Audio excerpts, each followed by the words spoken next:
So hi everyone, today we'll be discussing a very image-based topic from obstetrics on obstetrics ultrasound. We'll be taking this in over the next 3 days. Today will be on first trimester, tomorrow second trimester, and Friday will be third trimester because this can come as an image-based question, the ultrasound, because fetal medicine has become a very important part of obstetrics. So briefly, just let's look at the types of probes, the ultrasound probes that we use in obstetrics. So there are two probes that we use here. One is the transabdominal probe and the other is the transvaginal. And you should know for which scenario, which type of probe is used. So you should know the characteristics of both. So the transabdominal probe, the frequency is around 3 to 5 megahertz, whereas transvaginal, the frequency is much higher, 5 to 10. So what this means is that as the frequency increases, the clarity of the image is better, but the depth at which you can see the organ decreases as the frequency of the probe increases. So the opposite will be for transabdominal. Hence the frequency, since the frequency is little less in this one, it means that the clarity will be less, but it can see organs in the deeper region. For example, with transabdominal, if you keep the probe on the patient's abdomen, you can visualize still the retroperitoneal organ. But with transvaginal, you can see only organs that are just few centimeters away from the probe. So the penetration is more, meaning the depth of organs will be seen more clearly with transabdominal. The clarity or the visualization will be more with transvaginal. Transabdominal can be used anytime during the patient is pregnant. Transvaginal is specifically used in these three conditions. First trimester scans, because the baby is very small at this stage, you want good clarity to see the fetal heart rate and measure the crown rump length. If you want to measure the cervical length, because this probe will be directly in contact with the cervix, this will be a better way to assess. And if you're suspecting placenta previa, if the patient comes with bleeding PV, again in placenta previa, the placenta is in direct contact with the cervix, hence the probe will be in much close proximity. So in these three conditions, transvaginal probe will be preferred. Now let's quickly look at the type of ultrasounds that we do in obstetrics in all three trimester. In first trimester, we have a dating scan to see how old the baby is. And this is usually done between 8 weeks to the end of first trimester, that is 13 weeks and 6 days. The next thing is called as the nuchal translucency scan. This is a type of scan used for screening of trisomies and aneuploidies, and this has to be specifically done between 11 weeks to 13 weeks and 6 days. In the second trimester, we do something called as the targeted anomaly scan. The baby has become slightly bigger at this stage, so it will be easy for us to assess if all the organs has been formed properly anatomically. And this is usually done between the 18th week to the 24th week. The third trimester, we do something called as the growth scan to see if the baby is growing well. And this is usually done between 28 weeks to 36 weeks. Today, we'll be concentrating on the dating scan and the NT scan. So first trimester scan is done to see patient comes pregnant in the first trimester and you're writing her an ultrasound investigation. You would want to know if the baby is alive or not. Are you able to see the cardiac activity? Because abortions and miscarriages are common in first trimester. Where is the pregnancy located? Is it inside the uterus or is it outside? Because ectopic is one of the differential diagnoses of a failing pregnancy with bleeding PV in first trimester. Also, some pregnancy can be multiple gestation twins. So this will be the ideal time to diagnose if it is a singleton or multiple. And the most important thing for first trimester, very specific to first trimester, is the dating, especially in patients with irregular cycles. Because dating, when baby is dated in the first trimester, by measuring the crown rump length, it is 99% very specific. It can tell you how many weeks the baby is old. It is more specific than calculating the baby's age by last menstrual period. All right. So next, let's look at an MCQ based on this. A 24-year-old primigravida, she's 6 weeks of gestational age, first antenatal checkup. and you have done an ultrasound and it shows the following image. The crown rump length is 5 millimeter and cardiac activity is not visualized properly. So what will be your management? Your options are plan for termination of pregnancy, get a second opinion, repeat after 1 week and give progesterone supplements. So let's get oriented to this picture first. So this black thing is the gestational sac. The whole thing is the gestational sac. And this round ring-like thing is the yolk sac. And this very small peanut-like white colored thing is the baby, the fetus. So now they have measured the crown rump length and they have given it as 5 millimeter. All right. So now you need, and first thing is you have a measurement of crown rump length and the other thing is you're not able to see the cardiac activity.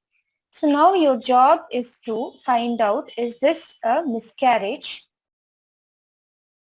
or is the baby too small that you're not able to see the baby's heart clearly at this stage? Too early, so that you want to repeat a scan to make sure that the baby is still growing. So these are the two options that you need to look out for. You can easily cross out progesterone supplement. The role of progesterone supplements is very, very few in obstetrics and I'll be covering that in subsequent sessions, but it is not for a patient who is diagnosed or suspected to have miscarriage unless the patient comes with threatened abortion. That is, patient comes with a bleeding PV and by scan you see a baby with cardiac activity present. So get a second opinion is only when you're doubtful of something. So this can also be crossed out. So your options are either termination of pregnancy, suspecting a miscarriage, or repeat after 1 week because you're not sure if the scan has been done too early before the baby's heartbeat can be seen by scan. So let's look at the characteristic structures that we can see in a first trimester obstetrical scan. The first structure that you need to look out for is the gestational sac. So now this is the transvaginal ultrasound and this teardrop like thing is the uterus. This whole thing is the uterus in fact. Okay. And you can see a very nice black color bubble-like thing, that is the gestational sac. The characteristic of a viable pregnancy is that gestational sac will be eccentrically located in the uterus. What does that mean? So when you draw a line like this in the center of the uterus, dividing the uterus into two halves, you can see that the gestational sac, the upper half is bigger and the lower half is smaller. That is, the line dividing the gestational sac is such that it does not divide the gestational sac into two equal halves. It is not equal. So that is what you call as an eccentrically located gestational sac, and this is a good sign. It is a sign that the baby is getting implanted well. So the next point is you will be able to see something called as the double decidual sac sign. And the double decidual sac sign, if you can notice, there are two circles around this gestational sac. Let me delete this so that you will be able to see it better. So if you can see around the gestational sac, there is this white color ring-like structure around the gestational sac. So that is the first ring, which is anatomically because of decidua capsularis. And then you have this bigger ring around the first ring, and that is because of decidua parietalis. So this causes the double decidual sac sign in the ultrasound.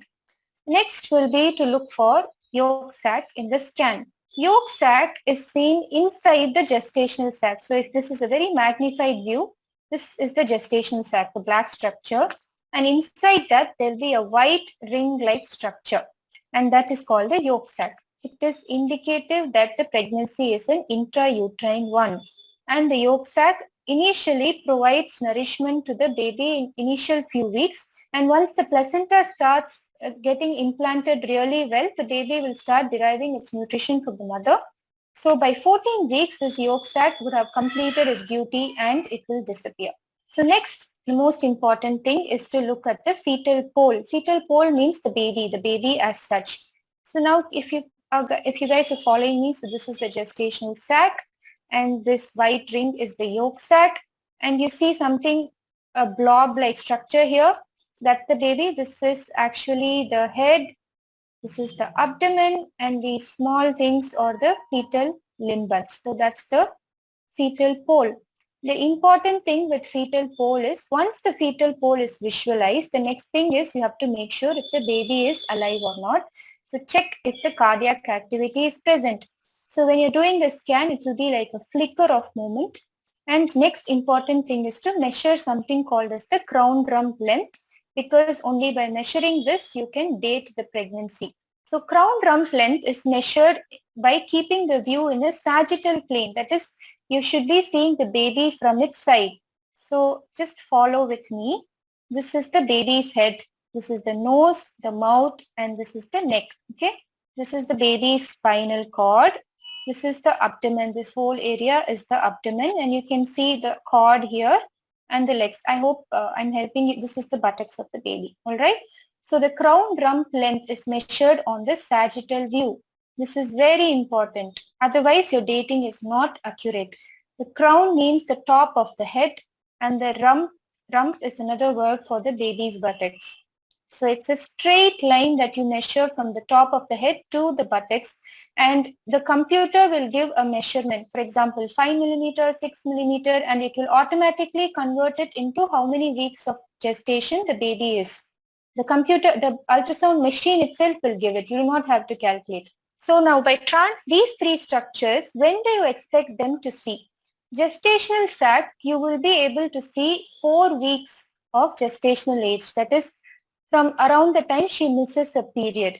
Yolk sac will be +1, 5 weeks, around 5 weeks, and you will be able to see the fetal pole only around 6 weeks of pregnancy by transvaginal ultrasound. Okay, so 1 + 1 + 1, starting from 4 weeks. If you're doing the same scan by transabdominal method, as I said, the clarity or the visualization will be less with transabdominal. So the same baby, the same gestational sac, yolk sac, and fetal pole, you might be able to see it only 1 or 2 weeks after these expected weeks. So for example, the gestational sac, you might be able to see only at 5 to 6 weeks, yolk sac at around 6 to 7 weeks, and the fetal pole at around 7 to 8 weeks. I hope I'm clear. So now let's see, now that we know what are the structures that are expected in first trimester, let's see by ultrasound how we can diagnose a missed miscarriage. Missed miscarriage is where the mother will not have any symptoms of miscarriage, and by scan you incidentally found out that the fetus has died inside. So she'll not have any bleeding or pain. She would have come just for a routine checkup, and by scan you find out that the baby is dead. So how do you diagnose this by ultrasound? The first criteria is the gestational sac has reached more than 25 millimeter, but in scan you're not able to see any fetal pole. So in this condition, it will be just a big black bubble with nothing inside, just the gestational sac, nothing inside. So at this stage, you can diagnose that the patient is having a miscarriage. The second criteria is, or the second clinical scenario will be like, there will be a G-sac, there will be a fetal pole also, and you are measuring the crown rump length and it is coming to 7 millimeter. But even at 7 millimeter, you are not able to see the cardiac activity. So once the baby reaches 7 millimeter, you are expected to see the cardiac activity. So if you're not able to see, it means that the baby has miscarried. So this is the second clinical scenario. Third will be, you're able to see the gestational sac and yolk sac, but you're not able to see the fetal pole and cardiac activity yet. In which case, what you do is you wait for 11 more days and repeat the scan to see if fetal pole with cardiac activity is seen. So this will be the third clinical scenario. Okay. The fourth will be a gestational sac is seen, but there is no yolk sac. You can wait for 14 more days to see if fetal pole and cardiac activity is visualized. So these 4 are very important criteria. This is how you diagnose missed miscarriage by ultrasound. First is by size of the gestational sac, no fetus seen. Second will be fetus is seen and the crown rump length is 7 millimeter, but there is no cardiac activity. Third point will be Gestational sac and yolk sac is seen, but nothing else is seen. You wait for 11 more days. And again, if at that time also, if you're not able to see a fetal pole with cardiac activity, you diagnose miscarriage. The fourth clinical scenario will be like there is a gestational sac, but there is no yolk sac. So then you give a little more time than the previous scenario, up to 2 weeks, 14 days, and then you see if the fetal pole and cardiac activity is seen. Okay, so let's go to the MCQ again. So here the important information, she's 6 weeks, crown rump length is 5 millimeter. So there's gestational sac, yes, there is fetal pole, there is yolk sac, all three are seen. Gestational sac, yolk sac, and the fetal pole, and the crown rump length is 5 millimeter, but cardiac activity is not seen. But from our previous criteria, we know that you can wait up to the baby grows to 7 millimeter to see if the cardiac activity is seen or not. So let's give the baby some more time to grow, and let's repeat the scan after 1 week to see if the baby has reached 7 millimeter. And at that time, you should definitely be able to see cardiac activity. At this point, you can still wait for the baby to become a little bigger. Okay, so the answer will be repeat the scan after 1 week. I hope I'm clear. So the next question, as I said, the use will be to see if it is intrauterine or ectopic. This I will be dealing separately when I'm taking ectopic pregnancy. The number, again, if you can see here, the whole thing is gestational sac, the black thing, but if you can see there is a white septum like thing that is separating, and you can see two heads here. So this is twin gestation. And again here it is divided into 3 sacs. So this is triplet. Again, how to determine chorionicity and amnionicity by scan, I'll be dealing when I'm taking multiple pregnancy. All right. So let's go to the next question. A 28-year-old primigravida who is 7 weeks by LMP, and by that the estimated date of delivery is 11th of April. This we calculate by Nigli's rule, right? 9 months plus 7 days to the LMP. But she has history of irregular cycles. Now Nigli's rule is only for somebody who has regular cycles. But on ultrasound, you find that the crown rump length corresponds to 6 weeks. By scan, it says that the baby's growth is only corresponding to 6 weeks. And by scan, you have calculated the estimated date of delivery as 20th of April. So there's a big difference, right? Almost 9 days of difference. So which EDD will be the correct EDD in this case? Is it the one that is calculated by LMP or by ultrasound by CRL? Or will you take another CRL and take an average, or do a second trimester scan and then decide which is the EDD? Let's look at this. Dating again, same picture. This is a crown rump length measurement. So how to go about this question is, when something like this comes, first you calculate the EDD by Nigli's rule from the LMP. So you'll get a date 1. Second, by doing a ultrasound, crown rump length, the machine will give you an expected date of delivery according to the crown rump length. That will be date 2. And see if the difference between these two dates is this much. If you're doing the scan at less than 8 weeks and 6 days, if the difference between date 1 and date 2 is more than 5 days, you take the ultrasound EDD. Again, if you're doing the scan between 9 weeks to 15 plus 6 days, and if the difference between the two dates is more than 7 days, you take the ultrasound EDD. If it is less than these two values, or if it is less than 5 days in case of 8 weeks or 7 days in case of this gestational age, you can still go ahead with the Nigli's rule calculated EDD. I hope that's clear. So if the difference is more than 5 days, when the baby is less than 8 weeks and 6 days, or if it is more than 7 days in 9 weeks to 15 plus 6, you always take the CRL, because CRL is the most accurate way of dating the pregnancy. So now coming back to this question, by LMP, her EDD is 11th of April, and by CRL, her EDD is 20th of April. So the difference is 9 days. And this scan is done at 7 weeks, which is less than 8 plus 6 weeks. So we know that if the difference is more than 5 days, you need to take the ultrasound calculated date, that is the CRL based EDD. And yes, 9 days is more than 5 days. So the patient's EDD will be, I'm sorry, this is 20. Patient's EDD will be 20th of April. That is the one that is calculated based on crown rump length. All right.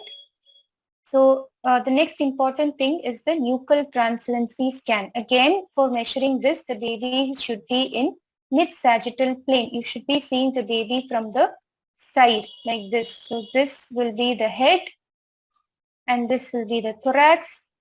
These tract-like structure will be the spine. This is the neck. And do you see a black clear space behind the baby's neck? This is the nuchal translucency. And this is seen in every baby. But when this crosses a particular measurement, it should alert you that the baby has a high chance of developing aneuploidy, especially trisomies. So very specific, nuchal translucency is done between 11 weeks to 13 weeks and 6 days, only during this period when the crown rump length measures 45 millimeter to 84 millimeter. Okay. It is a marker for aneuploidy, especially for trisomies 21, 18 and 13. What is the abnormal value? When it is more than 3.5 millimeter, it is said to be abnormal and should require higher investigations. This is only a screening test and it does not mean that the baby has Down syndrome and other trisomies. You will have to offer her diagnostic tests after this. We'll be dealing this in fetal medicine. And if NT scan is done along with the mother's blood test like measurement of beta-HCG and PAP-A, it is called as the combined first trimester screening test. The other things that you can see in first trimester are the ductus, baby's ductus venosus. You can see the waveform. Baby's heart, you need to see if there is tricuspid regurgitation and if you are able to see the nasal bone. These three are soft markers, again markers, not diagnostic, markers that they will have, the baby might have trisomies. And again, another very important thing is to measure the uterine artery Doppler, because if the uterine artery Doppler is raised high level in first trimester, it is an indication that the patient might develop an early onset preeclampsia, that is preeclampsia at less than 34 weeks. It is a prediction that the patient might develop early onset preeclampsia. Alright, so this is about the first trimester ultrasound in obstetrics. Tomorrow we'll be dealing with the second trimester. I hope that was useful. Thank you so much. Best training, peaceful environment, PG medical entrance exam preparation were my expectations. I got them at Speed Medical Village in Kanchipuram. Today, I am a PG topper. Speed Medical Village, a unique eco-friendly campus dedicated for PG preparation. Speed Medical Institute, a complete solution for medical education.